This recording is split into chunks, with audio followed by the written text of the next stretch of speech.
আসসালামু আলাইকুম। আশা করি সবাই ভালো সুস্থ আছে। আলহামদুলিল্লাহ আমরা ভালো আছি। Welcome back to our channel. তোমাদের সামনে আবারও চলে এলাম নতুন একটা রান্নার রেসিপি নিয়ে। তাহলে বন্ধুরা চলো রান্নাটা শুরু করে দিই।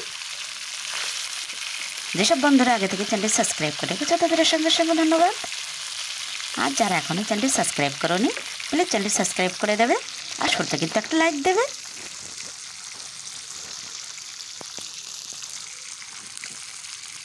প্রতিদিন আমরা মেয়েরা যারা হাউসওয়াইফ সকালে উঠেই কিন্তু আমাদের একেবারেই বাসি আসি কাজগুলো সেরে রান্নার কাজে চলে আসতে হয়। আজকে সবজি বলতে আর কিছুই নেই, ছোট্ট একটা রান্না নিয়ে আমি তোমাদের সামনে চলে এলাম।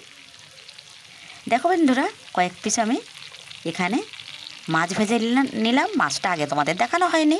মাছটা ছিল একেবারেই তাজা রুই মাছ। রুই মাছ দিয়ে আমি আলু দিয়ে আজকে সুন্দর একটা ঝোল বানাবো, সেটাই আমি তোমাদের সঙ্গে শেয়ার করছি। অনেক সবজি দিয়ে বন্ধুরা অনেক রকমের মাছ খেয়ে দেখেছি, কিন্তু আলু দিয়ে মাছের ঝোল বানালে সেটা যে এত অসাধারণ হয় সেটা তোমরা একদিন ট্রাই করে দেখে নিও। মাছগুলো আমি একেবারে লাল লাল করে ভেজে নিলাম। তারপরে আমি গোটা আলুগুলো আবারও একটু আলতো করে ভেজে নেব। আলুগুলো আমার একদম ভাজা হয়ে গেছে। এখন আমি কড়াই বসিয়ে দিলাম। যেহেতু মাটির চুলায় রান্না, স্বাদটা তো একটু বেশি হয়, আবার শিলপাটায় বেটে আমি সব বাটনাগুলো বানাই, সেজন্য রান্নাটা মনে হয় আরও বেশি টেস্ট হয়। এখানে আমি আরও একটা কাজ করে নিচ্ছি। এখানে কিছু দুধ সিমাই রান্না হবে, গ্যাসের চুলায় রান্না হবে। আমি এই চুলাটা ফাঁকা যাচ্ছিল, এই জন্য সিমইটা আমি ঘি দিয়ে একটু ভেজে দিলাম। এখন আমি আবারও কড়াই বসিয়ে দিয়ে দিলাম তেলটা গরম হয়ে গেছে। এখন আমি দিয়ে দিচ্ছি পেঁয়াজ কুচি, আর দিয়ে দিচ্ছি আদা রসুন জিরা ও লাল সেই লঙ্কা বাটা। এই মশলাটা আমি একটু কিছুক্ষণ কষিয়ে নেব। যেভাবে আমি মাংস বানাই সেভাবেই কিন্তু আজকেই আমি আলু দিয়ে রুই মাছের ঝোলটা বানাবো। তবে বন্ধুরা সত্যি কথা হলো, আমি কাঁচা মাছ হাতে মাখা সেটাই বেশি পছন্দ করি। এগুলো বাড়ি আরও অন্যদের সবার পছন্দ। ছেলেদের তো একটু একেবারে লাল লাল ঝোল না হলে তো হবেই না। আর আমি কিন্তু কাঁচা মাছ ঝোল বানাই, সেটাও বানানো হয়ে গেছে। একটা মাছ দুভাগ করে কিছুটা হাতে মাখা বানিয়েছি, আর কিছুটা এখন আলু দিয়ে বানাচ্ছি। সেটা তোমাদের সঙ্গে শেয়ার করে নিই, তাহলে ভিডিওটা কিন্তু অনেকটাই বড় হয়ে যাবে। মশলাটা কষানো হয়ে গেলে কিন্তু আমি সেই ভেজে রাখা আলুগুলো দিয়ে দিয়েছি। এখন দিয়ে দিলাম স্বাদ মতো লবণ হলুদ, সব গুঁড়ো মশলাগুলো আমি এখন এই আলুর মধ্যে দিয়ে অনেকক্ষণ ধরে কষিয়ে নেব।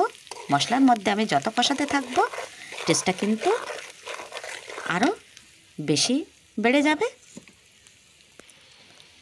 এখনকার বাচ্চারা কিন্তু একেবারেই আর ওই সবজি আর সাদা মাটা কিছু একেবারেই খেতে চায় না। সবারই প্রতিদিন মাংস হলে ভালো হয়, কিন্তু মাংসটা খাওয়া তো ঠিক না, স্বাস্থ্যের পক্ষে ভীষণই ক্ষতি। সেজন্যই মাছটা সুন্দর করে মাংসের মশলা দিয়ে একেবারে মাংসের মতো করে রান্না বানিয়ে দিচ্ছি। কথা বলতে বলতে আমার কিন্তু আলুটা মশলার সঙ্গে বেশ কিছুক্ষণ ভাজা ভাজা করে কষানো হয়ে গেছে। এখন আমি দিয়ে দিলাম খুব কম পরিমাণে জল।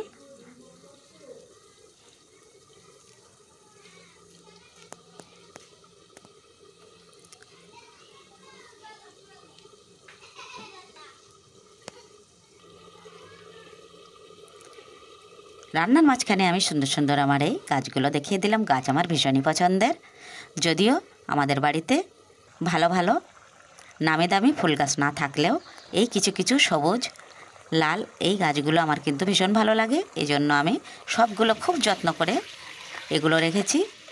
সকাল বিকাল দুবারই কিন্তু আমি এখানে জল দিই।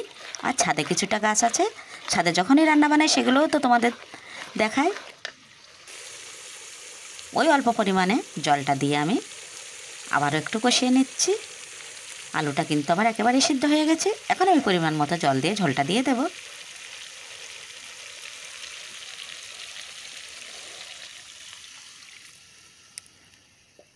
পরিমাণ মতো জল দিয়ে ঝোলটা দিয়ে দিলাম। ঝোলটা ফুটে গেলেই কিন্তু আমি সেই ভেজে রাখা রুই মাছটা দিয়ে দেব।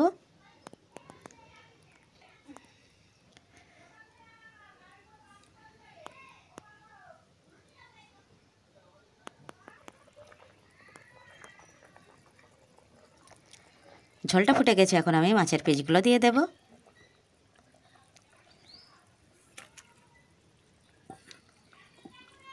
কিছুক্ষণ আমি ফুটিয়ে নিয়ে কিন্তু নামিয়ে নেব। এভাবে কিন্তু আলু দিয়ে রুই মাছের লাল লাল ঝোল আমি রেডি করে নিলাম বন্ধুরা। আবারও দেখা হচ্ছে নতুন কোনো ভিডিওর সাথে। ততক্ষণে সবাই ভালো সুস্থ থেকো। একেবারেই আলু দিয়ে রুই মাছের ঝোল কিন্তু আমার রেডি। আবারও চলে আসবো নতুন কোনো ভিডিও নিয়ে। এখন তাহলে আমি ভিডিওটা শেষ করছি। আল্লাহ হাফেজ।